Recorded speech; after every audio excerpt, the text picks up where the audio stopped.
tangu nizamema, hujui lini safari, leo au kesho, chukua tahadhari. Akidhurika ndugu yako, utapata faida gani? Akidhurika ndugu yako, utapata faida gani? Huruma, huruma, huruma, huruma, huruma, huruma, huruma,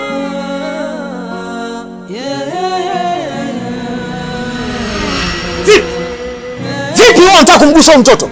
Mimi nilikuwa na nakuuliza, unajielewa wewe? Unajua unachotaka kukifanya? Vipi unamsogelea mtoto unataka kumshika sababu nini?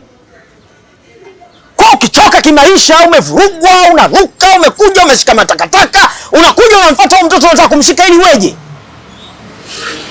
Nakuuliza ili weje?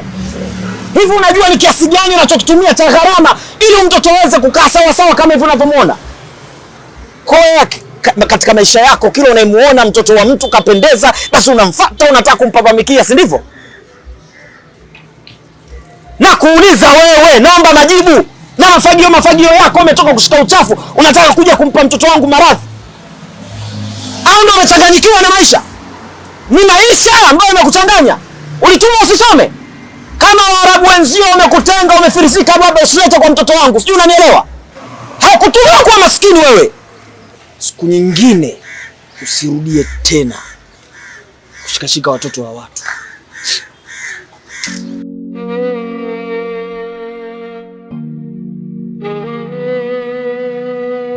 tangu nizamema, hujui lini safari, leo au kesho, chukua tahadhari.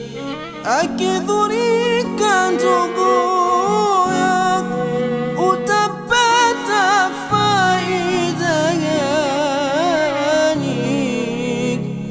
Akidhurika ndugu yako, utapata faida gani? Huruma, huruma, huruma, huruma, huruma, huruma, huruma,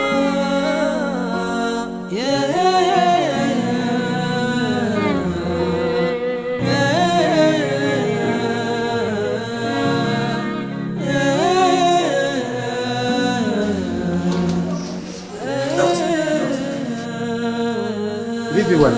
Jana yetu anaendelea? Jana namshukuru Mungu. Ndio. Anaendelea vizuri. Mwenyezi Mungu azidi kumpa afya. Nashukuru. Na vipi, mbona sio wewe yule ninayekujua? Ya dunia. Unajua unaweza ukamka vizuri alafu ghafla mtu akakuharibia siku yako. Ni kweli, lakini mambo kama haya usiape nafasi kwa sababu hata afya yako utaiharibu. Mimi nafikiri kikubwa dokta, tumekusha kuyamaliza, nimemaliza mwenyewe. Ndio. Basi sawa, twende ofisini mama. Bora tulivyoonana. tangu nizamema, hujui lini safari, leo au kesho, chukua tahadhari. Akidhurika ndugu yako, utapata faida gani? Bana daktari, mimi nashukuru bana. Yaani nimefurahi sana kukuona. Unajua nimepita katika wakati mgumu sana. Nilikuwa katika ardhi moja ya Uganda, sehemu moja panaitwa Mbale. Ndani kama kilomita 400 hivi au 300 hivi kutoka Kampala mjini. Sasa imagine ndio unakuja kusikia taarifa za mtoto wako, mtoto wangu, hali kama ile. Kwa kweli iliniwia vigumu, lakini kwa sababu nilinakuamini nyinyi JK. Hakuna hospitali nzuri hapa Tanzania ambayo inaweza kufanya vizuri jambo kama lile kama JK. Kona hapa nikajua kuna swahiba wangu, kuna rafiki yangu, kaambia shemeji yako bana mpeleke mtoto mara moja pale. Kwa sijapita kokote kule. Yaani sijaonana hata mama mzazi sijaenda kumuona. Moja kwa moja mguu kwako kwa ajili ya kuja walau nikuone, nikushukuru.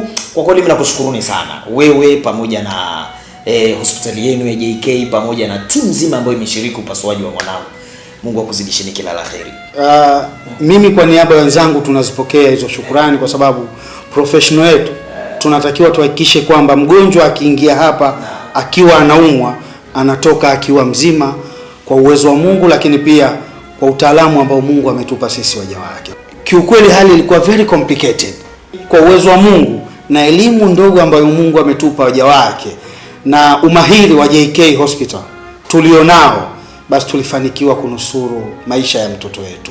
Na shida zaidi ilipotokea, kiukweli yani sijui nikwambieje, Mungu ana maajabu yake katika sehemu ambayo huwezi kuamini kama utatoboa.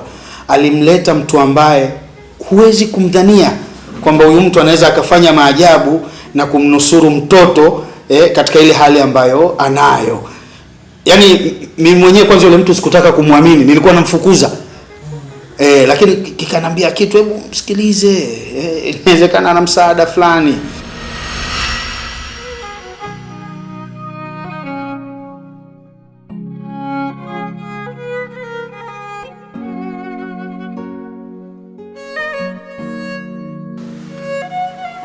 Nesi. Abe dokta. Tuko kwenye operation, alafu hali ya mtoto sio nzuri. Hakuna damu kabisa ndani. Na wenye majukumu ya kuhakikisha damu zinakuwepo ni nyinyi. Damu ziko wapi? Damu dokta. Damu si tulipata maagizo kwamba tupeleke hospitali ya rufaa kutokana na haya maafa yaliyotokea hapa nyuma. Mlitakiwa mniambie. Kwa nini mjaniambia? Mmeniacha mpaka nimemuingiza mtoto katika chumba cha operation na tunajiandaa kwa ajili ya kumfanyia operation, tunakuja kubaini kwamba sasa hivi damu hakuna. Lakini dokta, mimi najua taarifa unazo. Nazo ananiambia nani? Nani kunambia kama nyinyi hamjaniambia? Ni wote. Lakini dokta, mimi najua inafahamu, yani hatuwezi kuidhinisha upekwa damu huko hospitali kubwa bila kupita kwako wewe. Yule mtoto damu yake ni group O negative. Na mnajua tatizo la kupata hiyo damu ni shida sana. Hakuna chupa hata moja hivi sasa.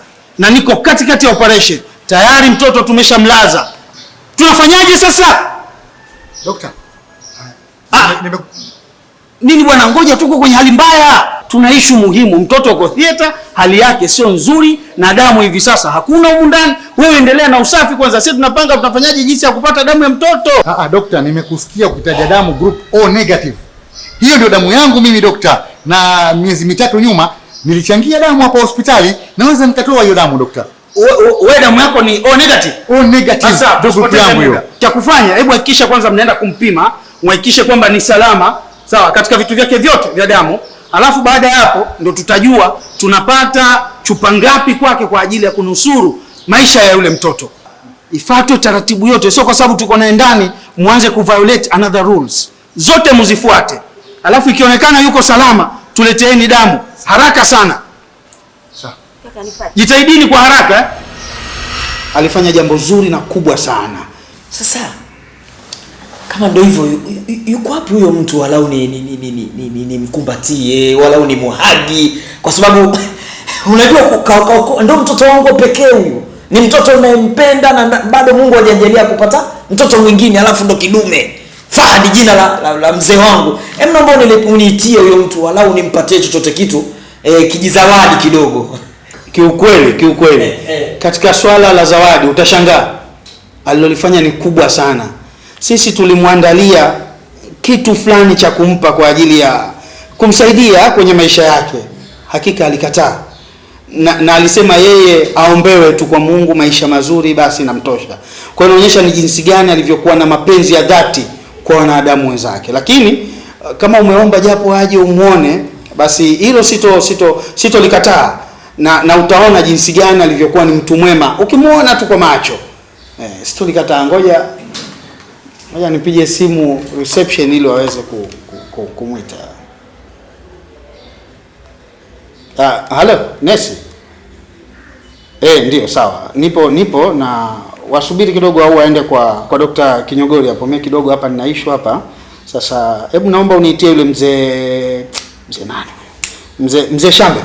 Niitie mzee Shambe mara moja, haraka sana. Kama ana vikazi vyake, maana yule muda wote unamwona uko busy sana na vikazi. Aviache aje kwanza haraka sana. Mwambie dokta anakuita dokta. Kwa hiyo faster sana namhitaji hapa. Namsubiri yeye. Sawa, bila kuchelewa. Asante. Sawa. Hiyo tutaongea baadaye, sawa. Kwa hiyo ukimwona kiukweli, yani mimi nilikuwa namkataa, lakini nikaona wema na uzuri sina shaka ni yeye. Karibu bwana. Mzee Shambe. Karibu sana bwana. Umemwona kijana wetu? Namkumbuka dokta, nilipomwona pale nje tu nilimtambua mimi. Amekuja na baba yake. Sasa mzee wake nimemuelezea kilichotokea, kiukweli amefurahi sana.